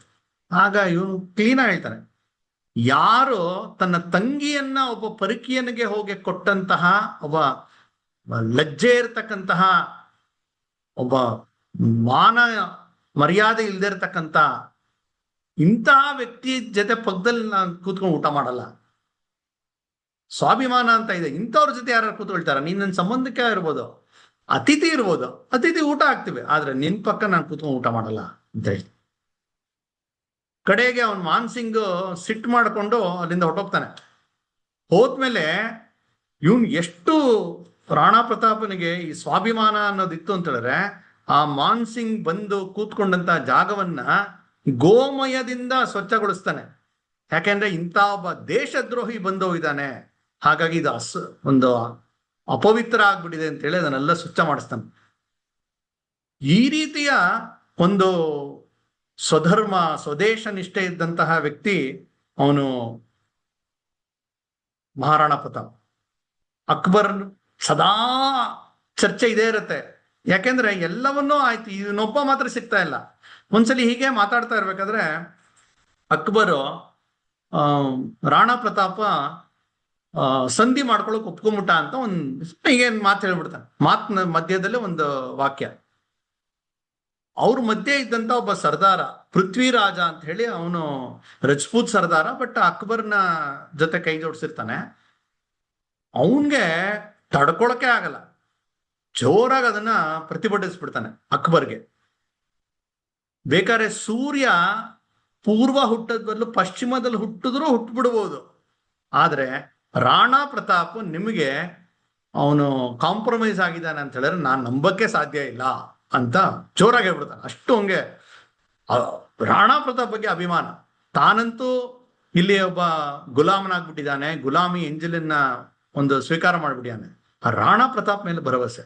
ಅದಾದ್ಮೇಲೆ ರಾಣಾ ಪ್ರತಾಪ್ ಒಂದು ಪತ್ರ ಬರೀತಾನ ಪೃಥ್ವಿರಾಜ. ಬರೆದು ಹೇಳ್ತಾನೆ, ನಮ್ಮ ರಾಜ್ಪೂತರ ಒಂದು ಪರಂಪರೆಗೆ ಒಂದು ಏಕೈಕ ಭರವಸೆ ಅಂದ್ರೆ ನೀ ಯಾವುದೇ ಕಾರಣಕ್ಕೂ ನೀ ಮಾಡಲ್ಲ ಅಂತ ಗೊತ್ತು, ಆದ್ರೆ ಅಕ್ಬರ್ಗೆ ತಲೆಬಾಗ್ಬೇಡ, ನಿನ್ಗೆ ಹೆಂಗಿಷ್ಟು ಸಾಧ್ಯವೋ ಬೆಂಬಲ ಕೊಡ್ತೀವಿ, ಆದ್ರೆ ನೀನೊಬ್ಬನೇ ನಮ್ಗೆ ಉಳಿದಿರ್ತಕ್ಕಂಥ ಆಶಾ ಕಿರಣ ಅಂತ ಹೇಳಿ ಪತ್ರ ಬರೀತ. ಕಡೆ ಅಕ್ಬರ್ಗೆ ಗೊತ್ತಾಗತ್ತೆ ಯಾವುದು ನಡೆಯಲ್ಲ ಅಂತ ಹೇಳಿ, ಕಡೆಗೆ ಅವನ್ ದೊಡ್ಡ ಸೈನ್ಯ ತಗೊಂಡು ಯುದ್ಧ ಮಾಡ್ಬೇಕು ಅನ್ನೋ ನಿಶ್ಚಯ ಆಗತ್ತೆ. ಆ ಯುದ್ಧಕ್ಕೆ ಒಂದು ಜಾಗವನ್ನು ನಿಶ್ಚಯ ಮಾಡ್ತಾನೆ. ಯಾಕೆಂದ್ರೆ ಮೈದಾನ ಪ್ರದೇಶದಲ್ಲಿ ಹೋಯ್ತು ಅಂತ ಹೇಳಿದ್ರೆ ಅಕ್ಬರ್ಗೆ ಅನುಕೂಲ, ದೊಡ್ಡ ಸೈನ್ಯ ಇದೆ, ಇವನ ಹತ್ರ ಸಂಖ್ಯೆ ಲಿಮಿಟೆಡ್ ಇದೆ. ಹಾಗಾಗಿ ಉದಯ್ಪುರದಿಂದ ಒಂದು 40 ಕಿಲೋಮೀಟರ್ ದೂರದಲ್ಲಿರ್ತಕ್ಕಂಥ ಒಂದು ಕಣಿವೆ ಮಧ್ಯೆ ಇರತಕ್ಕಂಥ ಒಂದು ಮೈದಾನ ಪ್ರದೇಶ, ಹಲ್ದಿ ಘಾಟಿ ಅಂತ ಕರೀತಾರೆ. ಒಂದು ರೀತಿ ಚೋಕ್ ಪಾಯಿಂಟ್ ಅದು. ಅಲ್ಲಿ ಸುತ್ತಮುತ್ತ ಗುಡ್ಡ ಇದೆ, ಅದು ಸುಲಭವಾಗಿ ಅಲ್ಲಿಂದ ತಪ್ಪಿಸ್ಕೊಳ್ಳೋಕೆ ಆಗಲ್ಲ, ಆ ರೀತಿಯ ಒಂದು ಪ್ರದೇಶ. ಅಲ್ಲಿ ಯುದ್ಧ ಮಾಡ್ಬೇಕು ಅಂತ ನಿಶ್ಚಯ ಆಗುತ್ತೆ. ಅಲ್ಲಿ ಹಳದಿ ಬಣ್ಣದ ಮಣ್ಣಿರೋದ್ರಿಂದ ಅದು ಹಲ್ದಿ ಘಾಟಿ ಪ್ರದೇಶ ಅದು. ಅಲ್ಲಿ ಇವನು ತನ್ನ ಭಿಲ್ ಸಮುದಾಯದ ಸೈನಿಕರನ್ನೆಲ್ಲ ಬೇರೆ ಬೇರೆ ಅಡಗಿಸಿ ಕೂತಿರ್ತಾನೆ. ಯಾವುದೇ ಸಂದರ್ಭದಲ್ಲಿ ಅವರು ಅಟ್ಯಾಕ್ ಮಾಡಕ್ ಸಿದ್ಧರಾಗ್ಬೇಕು ಅಂತ ಹೇಳಿ ನಿಶ್ಚಯ ಆಗತ್ತೆ. 1576ನೇ ಇಸ್ವಿಯಲ್ಲಿ ದೊಡ್ಡ ಸೈನ್ಯ ತಗೊಂಡು ಮಾನ್ಸಿಂಗು ಬರ್ತಾನೆ, ಸಲೀಂ ಅಂತ ಹೇಳಿ ಮತ್ತೊಬ್ಬ ಅವನು ಸೇನಾಧಿಪತಿ, ಎಲ್ಲರೂ ಬರ್ತಾರೆ. ಎಷ್ಟು ದೊಡ್ಡದು ಅಂತ ಹೇಳಿದ್ರೆ 80,000 ಸೈನ್ಯ ಅಕ್ಬರ್ ಕಡೆ, ರಾಣಾ ಪ್ರತಾಪ್ ಕಡೆ ಸುಮಾರು 22,000 ಸೈನಿಕರಿದ್ದಾರೆ. ಎರಡು ಎದುರುಗೊಳ್ತಾರೆ. ಈ ರಾಣಾ ಪ್ರತಾಪನ ಒಂದು ವ್ಯಕ್ತಿತ್ವ ಹೇಗಿತ್ತು ಅಂತ ಹೇಳಿದ್ರೆ, ಇವತ್ತಿಗೂ ನಾವು ಉದಯ್ಪುರ್, ನಾನು ಅಲ್ಲಿಗೆ ಹೋಗಿದ್ದೀನಿ, ಉದಯ್ಪುರ್ನ ಒಂದು ಅರಮನೆಯಲ್ಲಿ ಅವನು ಬಳಸ್ತಾ ಇದ್ದಂತಹ ವಸ್ತುಗಳು ಅದೆಲ್ಲ ಇಟ್ಟಿದ್ದಾರೆ. ಅವನ ವಿವರಣೆ ಎಲ್ಲ ಇದು ಸಿಗತ್ತಲ್ಲಿ, ಎಲ್ಲ ನಮಗೆ ದಾಖಲೆ ಸಿಗತ್ತೆ. 7 ಅಡಿ 5 ಇಂಚ್ ಇದ್ದಂತಹ ವ್ಯಕ್ತಿ, ಕಲ್ಪನೆ ಮಾಡ್ಕೊಳ್ಳಿ. ಆಜಾನುಬಾಹು ಅಂತ ನಮ್ಮಲ್ಲೊಂದು ಶಬ್ದ ಹೇಳ್ತೀವಿ. ಪ್ರಾಯಶಃ ರಾಣಾ ಪ್ರತಾಪ್ಗೆ ಅದು ಸರಿಯಾಗಿ ಸೂಟ್ ಆಗುತ್ತೆ. 7.5 ಅಡಿ ಎತ್ತರದ ಒಂದು ಆಜಾನುಬಾಹು ಶರೀರ, ವಿಶಾಲವಾದ ಹಣೆ, ಹೊಳಿತಕ್ಕಂತಹ ಕಣ್ಣುಗಳು. ಅವನ ಕೈಯಲ್ಲಿ ಯಾವಾಗಲೂ 2 ಕತ್ತಿ ಇರ್ತಾ ಇತ್ತು. ಯಾತಕ್ಕೆ ಅಂತ ಹೇಳಿದ್ರೆ, ಒಂದ್ ಕತ್ತಿ ಎಕ್ಸ್ಟ್ರಾ ಇಟ್ಕೊಂಡಿರ್ತಾ ಇರ್ತಾನೆ. ಯಾಕೆ ಅಂದ್ರೆ ಅಕಸ್ಮಾತ್ ಎದುರುಗಡೆ ಯುದ್ಧಕ್ಕೆ ಬಂದವರು ಅವ್ರ ಕೈಯಲ್ಲಿ ಕತ್ತಿ ಇಲ್ಲ ಅಂದ್ರೆ ಇವನೇ ಕತ್ತಿ ಕೊಟ್ಟು ಯುದ್ಧ ಮಾಡ್ತಾ ಇರ್ತಾನೆ. ನೋಡಿ, ಅವನ ಯೋಚನೆಗಳು ನಮ್ಗೆ ಇವತ್ತಿಗೆ ಅರ್ಥನೇ ಆಗಲ್ಲ. ಆ ರೀತಿಯ ಒಂದು ಯಾವುದೋ ಬೇರೆ ಪ್ಲೇನ್ ನಲ್ಲಿ ಇರ್ತಾರೆ ಅಂತ ಅನ್ಕೋಬಹುದು ಅವರ ಯೋಚನೆ. 2 ಕತ್ತಿ, ಒಂದೊಂದು ಕತ್ತಿ ಇವತ್ತಿಗೂ ಇಟ್ಟಿದಾರಲ್ಲಿ 25 kg. ಮತ್ತೆ ಬರೀ ಎತ್ಕೊಳ್ಳೋ ಕಾರ್ಯಕ್ರಮ ಅಲ್ಲ, ಅದ್ ಹಿಡ್ಕೊಂಡು ಯುದ್ಧ ಮಾಡಬೇಕು. 25 kgಯ 2 ಕತ್ತಿಗಳು ಅವನ ಹತ್ರ ಇರುತ್ತೆ. ಮತ್ತೆ ಆ ಕವಚ ಅವನು ಹಾಕೊಳ್ತಾನೆ ಯುದ್ಧಕ್ಕೆ. ಆ ಕವಚದ ವೇಟ್ 72 kg. ಆಮೇಲೆ ಅವನು ಬಳಸ್ತಾ ಇದ್ದಂತ ಈಟಿ ಇವತ್ತಿಗೂ ಇದೆ. ಅದು ಎಷ್ಟು ಅಂದ್ರೆ 80 kg ತೂಕ. ಅಂದ್ರೆ ಸುಮಾರು ಒಂದು 200 kg ಅಷ್ಟು ಇದರಲ್ಲೇ ಆಗೋಯ್ತು. ಇವನೊಂದು 150 kg ಇದ್ದ ಅಂತ ಹೇಳ್ತಾರೆ. ಎಲ್ಲ ಸೇರಿ 350 kg ಹೊತ್ಕೊಂಡಿದ್ದು ಯಾವುದು ಅಂದ್ರೆ ಇವನ ಅತ್ಯಂತ ಪ್ರೀತಿಯ ಚೇತಕ್ ಕುದುರೆ. ಮತ್ತೆ ಬರೀ ಹೊತ್ಕೊಳ್ಳೋದಲ್ಲ, ಹೊತ್ಕೊಂಡು ಹೋಗ್ಬೇಕು, ಹೋರಾಟ ಮಾಡ್ಬೇಕು ಅಂದ್ರೆ ಆ ಸ್ಕೇಲೆ ನಮ್ಗೆ ಇವತ್ತು 500 ವರ್ಷದ ನಂತರ ಪ್ರಾಯಶಃ ಅರ್ಥ ಆಗಲ್ಲ. ಆ ರೀತಿಯ ಪರ್ಸನಾಲಿಟಿ, ಆ ರೀತಿಯ ಒಂದು ವೇಟ್ ಎತ್ಕೊಳ್ಳುವಂಥದ್ದು, ಹೋರಾಟ ಮಾಡುವಂಥದ್ದು. ಅವನ ಆ ಕುದುರೆ ಏನಿತ್ತು, ತುಂಬಾ ಪ್ರೀತಿಯ ಕುದುರೆ, ಚೇತಕ್ ಅಂತ, ನೀಲಾ ಗೋಡ ಅಂತ. ಅದರ ಕಣ್ಣು ಸ್ವಲ್ಪ ನೀಲಿ ಬಣ್ಣ ಇತ್ತು. ಅದು ಇವನ ತುಂಬಾ ಫೇವ್ರೇಟ್. ಇವನೇ ಸಾಕಿ ಬೆಳೆಸಿದಂತಹ ಒಂದು ಕುದುರೆ ಅದು. ಅದ್ರ ಮೇಲೆ ಇವನು ಅಲ್ಲಿ ಯುದ್ಧಕ್ಕೆ ಬರ್ತಾನೆ. ಅತ್ಯಂತ ವೀರಾವೇಶದ ಹೋರಾಟ. ಅತ್ಯಂತ ಇವನ ರಾಣಾ ಪ್ರತಾಪನನ್ನ ಎದುರಿಸ್ಲಿಕ್ಕೆ ಯಾರು ಆಗ್ತಾ ಇಲ್ಲ. ಅವ್ರ ಕಡೆ ದೊಡ್ಡ ಸೈನ್ಯ ಇದೆ, ಇವ್ರ ಕಡೆ ಕಡಿಮೆ ಸೈನ್ಯ ಇದೆ. ಆದ್ರೆ ಹೋರಾಟದಲ್ಲಿ ವಿಪರೀತ ಸಮ ಹೋರಾಟ ನಡೀತಾ ಇದೆ. ಅವ್ರಿಗೇನು ಅಂತ ಹೇಳಿದ್ರೆ, ಅಕ್ಬರ್ ಕಡೆ ಬಂದವ್ರಿಗೆ ಏನಾರು ಮಾಡಿ ರಾಣಾ ಪ್ರತಾಪನ್ನ ಒಂದು ಜೀವಂತವಾಗಿ ಹಿಡಿಬೇಕು ಅಥವಾ ಕೊಲ್ಲಬೇಕು, ಆ ಗುರಿ ಇಟ್ಕೊಂಡೆ ಅಕ್ಬರ್ ಕಳ್ಸ್ಕೊಟ್ಯಾನೆ. ಏನೇನೋ ತಂತ್ರ ಮಾಡ್ತಾನೆ ರಾಣಾ ಪ್ರತಾಪ್. ಇವನ ಚೇತಕ್ಗೆ ಒಂದು ಆನೆ ರೂಪದ ಒಂದು ಮಾಸ್ಕ್ ಇರುತ್ತೆ, ಅದನ್ನ ತಂದು ಹಾಕ್ಬಿಡ್ತಾನೆ. ಯಾಕಂದ್ರೆ ವಿಶೇಷವಾಗಿ ಆನೆಗಳು ಬಳಸ್ತಾ ಇರ್ತಾರೆ, ಶತ್ರುಗಳ ಕೂಡ ಆನೆ ಇರುತ್ತೆ. ಎದುರುಗಡೆ ಇರತಕ್ಕಂತಹ ಮಾನ್ಸಿಂಗನ ಆನೆ ಇರುತ್ತೆ, ಮರ್ದಾನ ಅಂತ ಹೇಳಿ. ಆತರ ಆನೆಗಳು ಬಂದಾಗ ಇವನ್ ಕುದುರೆಗೆ ಅವನ ಆನೆಯ ಒಂದು ಮಾಸ್ಕ್ ಹಾಕ್ಬಿಟ್ರೆ ಆ ಆನೆಗಳಿಗೆ ಕನ್ಫ್ಯೂಸ್ ಆಗ್ಬಿಡ್ತಾ ಇರುತ್ತೆ. ಅದು ನೋಡ್ತಾ ಇದ್ದಂಗೆ ಇದು ಮರಿ ಆನೆ ತರ ಕಾಣುತ್ತೆ. ಹಾಗಾಗಿ ಅದು ಸ್ವಲ್ಪ ಹಿಂದೇಟ್ ಹಾಕ್ಬಿಡ್ತಾ ಇರುತ್ತೆ. ಈ ರೀತಿ ಎಲ್ಲ ತಂತ್ರಗಾರಿಕೆ ಮಾಡ್ತಾ ಇರ್ತವೆ. ಆದ್ರೆ ವಿಪರೀತ ಪೆಟ್ಟು ಬೀಳ್ತಾ ಇರತ್ತೆ. ಇವನ ಹೋರಾಟವನ್ನ ನೋಡ್ತಾ ಅನೇಕರು ದಂಗಾಗಿ ನಿಂತ್ಕೊಂಡ್ಬಿಡ್ತಾ ಇರ್ತಾರೆ. ಎಲ್ಲಿಂದ ಬರುತ್ತೆ ಈ ತರ ಒಂದು ಶಕ್ತಿ ಇವಂಗೆ ಅಂತ. ಇವನು ಮತ್ತೆ ಇವನ್ ಕುದುರೆ ಎರಡಕ್ಕೂ ಅಷ್ಟೆ. ಒಂದು ಸಲಿ ಅಂತೂ ಅವನ ಸಲೀಂ ಅನ್ನೋನು ಆ ಆನೆ ಮೇಲೆ ಕೂತಿದ್ದಾನೆ. ಈ ಕುದುರೆ ಸಹಜವಾಗಿ ಆನೆಗಿಂತ ಕುಳ್ಳಗಿರುತ್ತೆ. ಇವನ್ ಇನ್ನು ಕಡಿಮೆ ಎತ್ತರದಲ್ಲಿದ್ದಾನೆ ರಾಣಾ ಪ್ರತಾಪ್. ಅವನ ಚೇತಕ್ ಹೇಳ್ತಾನೆ, ಆ ಸಲೀಂನ ಇವಾಗ ನಾವು ಅಟ್ಯಾಕ್ ಮಾಡೋಣ ಅಂತ ಹೇಳಿ. ಅದು ಹೇಗಿತ್ತು ದೃಶ್ಯ ಅಂತ ಹೇಳಿದ್ರೆ, ಅದೊಂದು ಹಾಡೇ ಇದೆ ಇವತ್ತಿಗೂ ರಾಜಸ್ಥಾನದಲ್ಲಿ ಮತ್ತು ಎಲ್ಲ ಕಡೆ ದೇಶದಲ್ಲಿ ತುಂಬಾ ಪ್ರಸಿದ್ಧವಾದ ಹಾಡು.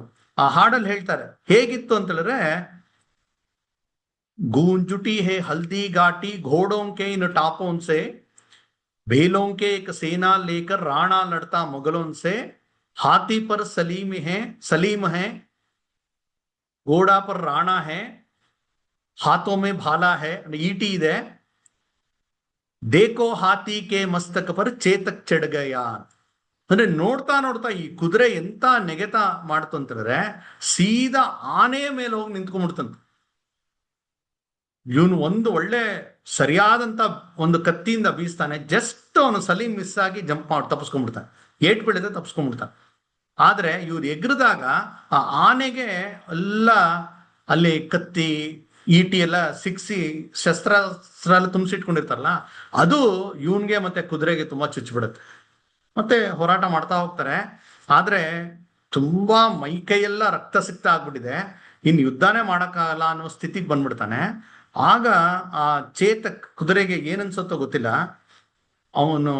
ಅವನನ್ನ ಯುದ್ಧ ಆ ಹಲ್ದಿಘಾಟಿಯ ಪ್ರದೇಶದಿಂದ ಇನ್ನೊಂದು ದಿಕ್ಕಿಗೆ ಓಡಕ್ ಶುರು ಮಾಡ್ಬಿಡುತ್ತೆ. ಅಂದ್ರೆ ಒಂದು ಸುರಕ್ಷಿತ ಜಾಗಕ್ಕೆ ಹೋಗಕ್ಕೆ ಅದೇ ಚೇತಕ್ಕೆ ನಿಶ್ಚಯ ಮಾಡಿ ಕರ್ಕೊಂಡು ಹೋಗುತ್ತೆ.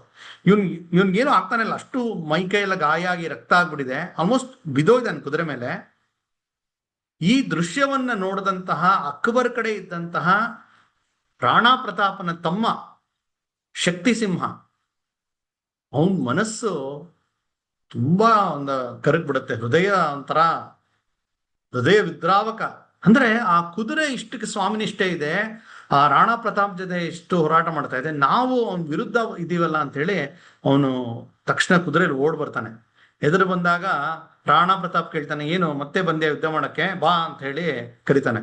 ಆಗ ಶಕ್ತಿ ಸಿಂಹ ಹೇಳ್ತಾನೆ, ಅಣ್ಣ ದಯವಿಟ್ಟು ಕ್ಷಮಿಸ್ಬಿಡು, ನನ್ನಿಂದ ತಪ್ಪಾಗ್ಬಿಟ್ಟಿದೆ ಅಂತ ಹೇಳಿ ಅಲ್ಲೇ ಒಂದು ಸಾಷ್ಟಾಂಗ ಪ್ರಣಾಮ ಮಾಡ್ಬಿಡ್ತಾನೆ. ನಾನು ಇನ್ನ ಅವ್ರ ಕಡೆ ಇರಲ್ಲ, ನಾನು ನಿನ್ ಕಡೆ ಯುದ್ಧ ಮಾಡ್ತೀನಿ ಅಂತಾನೆ. ಆಯ್ತು ಹೋಗು ಯುದ್ಧ ಮಾಡು ಅಂತ ಹೇಳಿ ಕಳಿಸ್ಕೊಡ್ತಾನೆ ರಾಣಾ ಪ್ರತಾಪ್. ಈ ಕುದುರೆ ರಾಣಾ ಪ್ರತಾಪನ್ನ ತನ್ನ ಮೇಲೆ ಮಲಗಿಸ್ಕೊಂಡಿದೆ, ಪೂರ್ತಿ ಮೈಕೈಯೆಲ್ಲ ರಕ್ತ ಸಿಕ್ತ ಆಗ್ಬಿಟ್ಟಿದೆ, ವೇಗವಾಗಿ ಓಡ್ತಾ ಇದೆ. ಅಷ್ಟೊತ್ತಿಗೆ ಅಕ್ಬರ್ ಕಡೆ ಇದ್ದಂತಹ ಪ್ರಮುಖರು ನೋಡ್ತಾರೆ, ಅಕ್ಬರ್ ಸೈನಿಕರ ಕಡೆ ಇದ್ದವರು, ರಾಣಾ ಪ್ರತಾಪ್ನ ತಗೊಂಡು ಚೇತಕ್ ಹೋಗ್ತಾ ಇದೆ ಅಂತ ಹೇಳಿ ಅಟ್ಟಿಸ್ಕೊಂಡ್ಬರ್ತಾರೆ. ಈ ಕುದುರೆಗೆ ಏನಾಗ್ಬಿಟ್ಟಿದೆ ಅಂತ ಹೇಳಿದ್ರೆ, ಒಂದ್ ಕಾಲ್ ಆಗ್ಲೇ ತುಂಬಾ ಪೆಟ್ಟು ಬಿದ್ದು ಮುರಿದೋಗಿದೆ, ಆಲ್ಮೋಸ್ಟ್ ಅದು ಉಪಯೋಗನೇ ಆಗ್ತಾ ಇಲ್ಲ, ಮೈಕೈ ಎಲ್ಲ ಅದಕ್ಕೂ ಗಾಯ ಆಗ್ಬಿಟ್ಟಿದೆ. ಆದ್ರೆ ಆ 3 ಕಾಲಲ್ಲೇ ಓಡ್ತಾ ಇದೆ, ಓಡ್ತು ಓಡ್ತು ಓಡ್ತು ಎಷ್ಟೋ ಕಿಲೋಮೀಟರ್ ಓಡುತ್ತೆ, ಹಿಂದೆ ದಾಟಿಸ್ಕೊಂಬರ್ತಾ ಇದ್ದಾರೆ. ಯಾಕಂದ್ರೆ ಅವ್ರ ಗುರಿ ಇದ್ದಿದೆ ರಾಣಾ ಪ್ರತಾಪ್ನ ಹೊಡೆದಾಕ್ಬೇಕು ಅಂತ. ಸುಮಾರು 4-5 ಗಂಟೆ ಕಾಲ ಈ ಯುದ್ಧ ನಡೀತಿದೆ.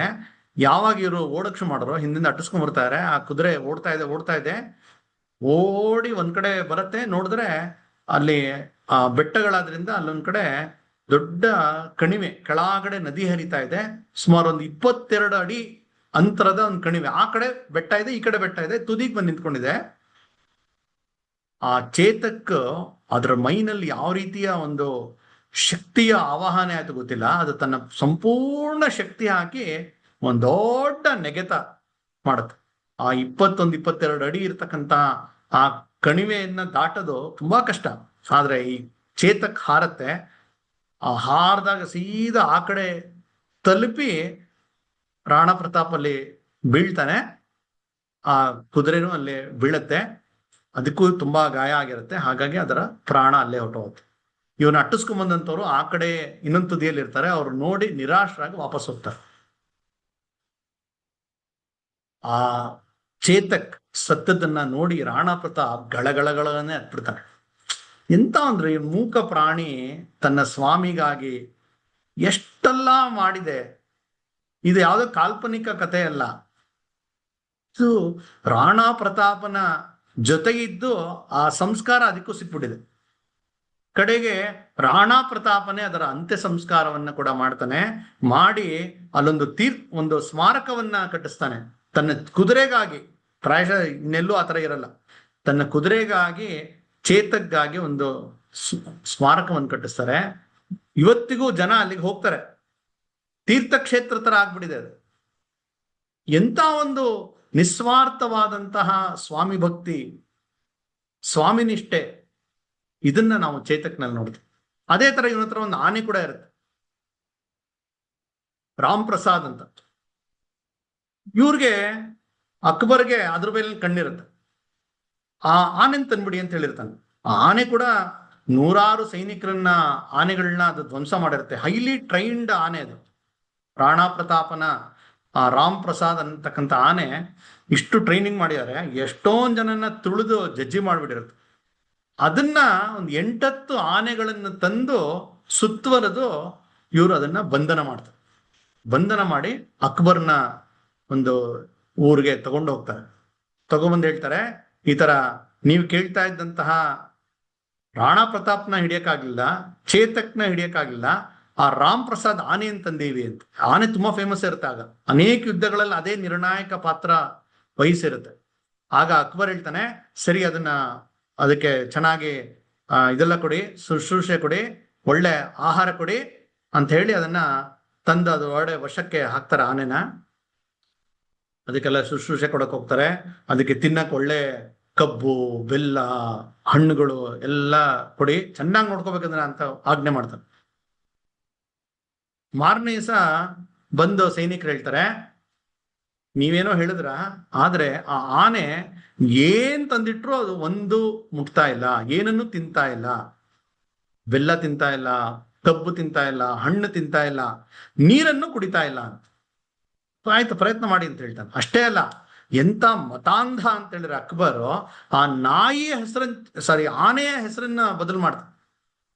ರಾಮ್ ಪ್ರಸಾದ್ ಅಂತ ಇದ್ದದನ್ನ ಪೀರ್ ಪ್ರಸಾದ್ ಅಂತ ಹೇಳಿ ಅದನ್ನ ಮರುನಾಮಕರಣ ಮಾಡ್ತಾನೆ. ಅವನ ಇಸ್ಲಾಂ ಮತಾಂಧತೆಯ ಪರಾಕಾಷ್ಠೆ ಅದು. ಆನೆಯ ಹೆಸರನ್ನು ಚೇಂಜ್ ಮಾಡ್ತಾನೆ. ಆ ಆನೆಯನ್ನು ಸಾಮಾನ್ಯನ 1 ದಿವಸ ಆಗುತ್ತೆ, 2 ದಿವಸ ಆಗುತ್ತೆ, 1 ವಾರ ಆಗುತ್ತೆ, 10 ದಿವಸ ಆಗುತ್ತೆ, ಕಡೆಗೆ 18 ದಿನಗಳ ಕಾಲ ಒಂದು ತೊಟ್ಟು ನೀರು ತಗೊಳ್ದೆ, ಆಹಾರ ತಗೊಳ್ದೆ ಅದು ಪ್ರಾಣವನ್ನ ಬಿಡುತ್ತೆ. ಅಕ್ಬರ್ ಹೇಳ್ತಾನೆ, ರಾಣಾ ಪ್ರತಾಪನ್ನು ಹಿಡಿಯೋದಿರ್ಲಿ, ಅವನ ಜೊತೆ ಇದ್ದಂತ ಒಂದು ಮೂಕ ಪ್ರಾಣಿಯನ್ನ ನನ್ನ ಕೈಯಲ್ಲಿ ಬಗ್ಸಕ್ಕಾಗ್ಲಿಲ್ಲ ಅಂತ ಹೇಳಿ ಅವನು ತನ್ನ ವಿಷಾದವನ್ನ ವ್ಯಕ್ತಪಡಿಸ್ತಾನೆ. ಎಂತ ಇವನು ಅಂತ ಅವನ್ಗೆ ಸದಾ ಕೊರಿತಾ ಇದ್ದಂತಹ ಒಂದು ಹೆಸರು ಅಂದ್ರೆ ರಾಣಾ ಪ್ರತಾಪ್. ಆ ಹಲ್ದಿ ಘಾಟಿಯಲ್ಲಿ ಯಾವ ರೀತಿಯ ಸೈನಿಕರ ಒಂದು ನರಸಂಹಾರ ಆಯ್ತು ಅಂತ ಹೇಳಿದ್ರೆ, ಆ ಹಳದಿ ಇದ್ದಿದ್ದು ಕೆಂಪು ಆಗೋಯ್ತು ಅಂತ ಹೇಳ್ತಾರೆ. ಅಲ್ಲಿ ಇವತ್ತಿಗೂ ಆ ಜಾಗ ಒಂದು ಕೆರೆ ತರ ಇದೆ, ರಕ್ತ ತಲೈ ಅಂತ ಕರೀತಾರೆ. ರಕ್ತ ಸಿಕ್ತವಾದಂತ ಒಂದು ಕೆರೆನೇ ಅಲ್ಲಿ ನಿರ್ಮಾಣ ಆಯ್ತು ಅಂತ ಹೇಳ್ತಾರೆ. ಆದ್ರೆ ಈ ಯುದ್ಧ ಅನೇಕರು ವಿಶ್ಲೇಷಣೆ ಮಾಡ್ತಾ ಇದು ರಾಣಾ ಪ್ರತಾಪ್ ಸೋತೋದ ಅಥವಾ ಯಾರು ಗೆಲ್ಲಿಲ್ಲ ಅಂತೆಲ್ಲ ನಿರ್ಣಯ ಮಾಡ್ತಾರೆ. ವಾಸ್ತವಿಕವಾಗಿ ನೋಡಿದ್ರೆ ಈ ಯುದ್ಧದಲ್ಲಿ ಅವರು ಆ ಗೋಗುಂಡ ಅಂತ ಒಂದು ಜಾಗ ಇರುತ್ತೆ, ಅದನ್ನ ವಶಪಡಿಸ್ಕೊಳ್ಳೋದು ಬಿಟ್ಟೆ ಇನ್ನೇನು ಅವ್ರು ಗೆಲ್ಲಕ್ಕಾಗಲ್ಲ ಅಕ್ಬರ್ ಕಡೆಯವ್ರು.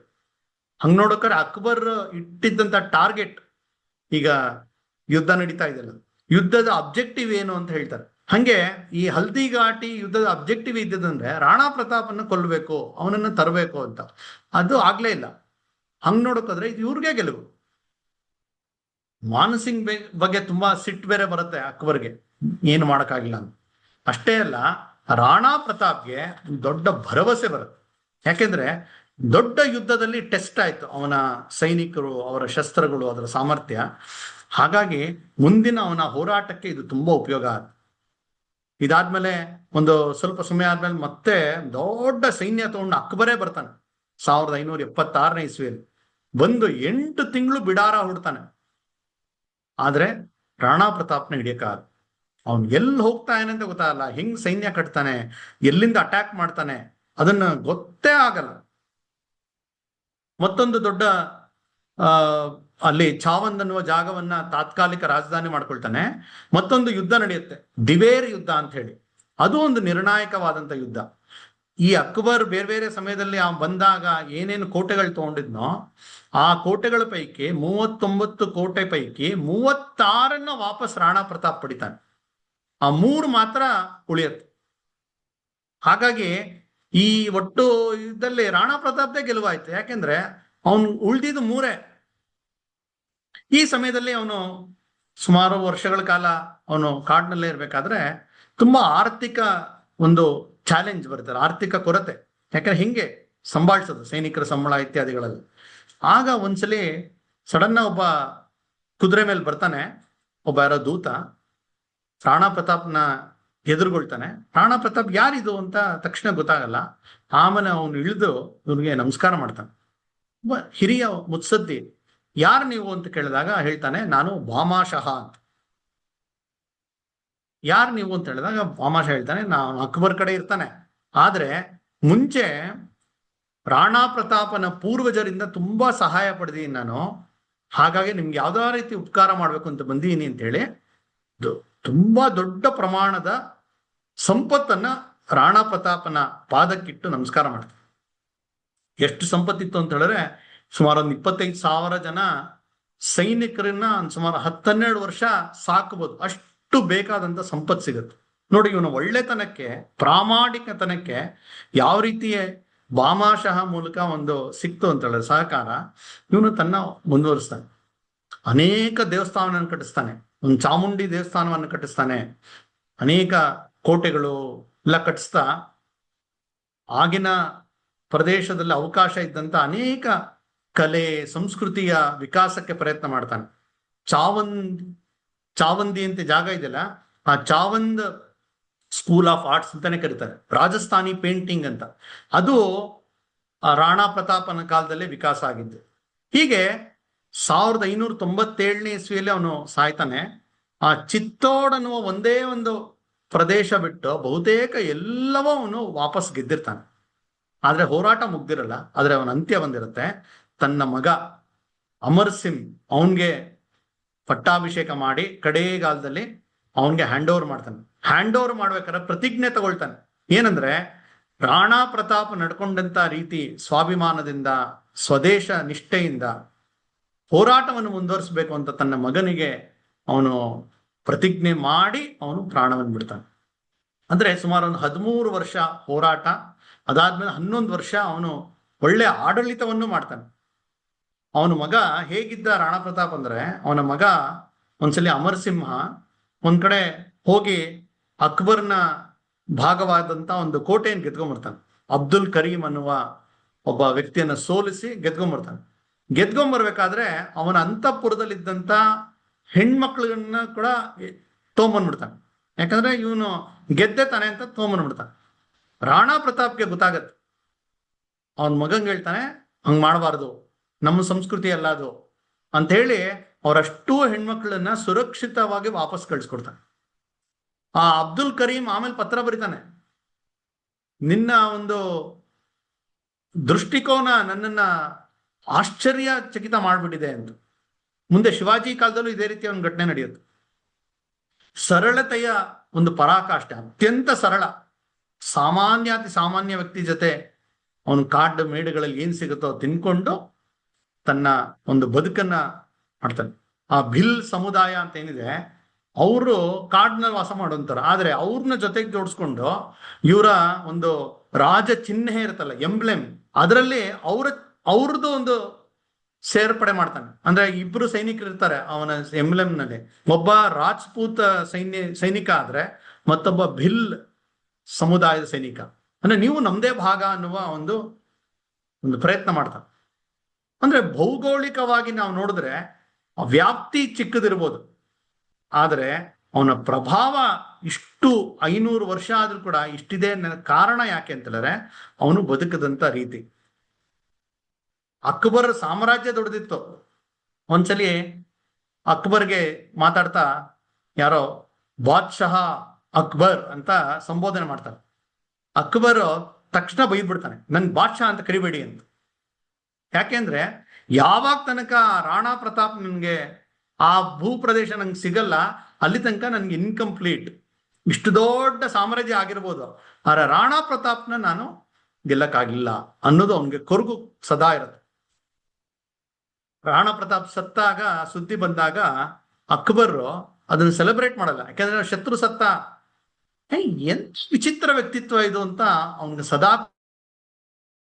ಕುರಿತಾ ಇರುತ್ತೆ. ಯಾಕೆಂದ್ರೆ ಈ ರೀತಿಯ ಒಂದು ಸ್ವದೇಶ ನಿಷ್ಠೆ, ಸ್ವಧರ್ಮ ನಿಷ್ಠೆ, ಸ್ವಾತಂತ್ರ್ಯ ಪ್ರೇಮ, ಅಂದ್ರೆ ನಾ ಸ್ವತಂತ್ರನಾಗಿರ್ಬೇಕು ಅನ್ನುವ ಒಂದು ಇಚ್ಛೆ, ಸ್ವಾಭಿಮಾನ, ಈ ಎಲ್ಲಾ ಗುಣಗಳಿಗೆ ಒಂದು ರೂಪ ಕೊಟ್ರೆ ಅವನು ರಾಣಾ ಪ್ರತಾಪ್.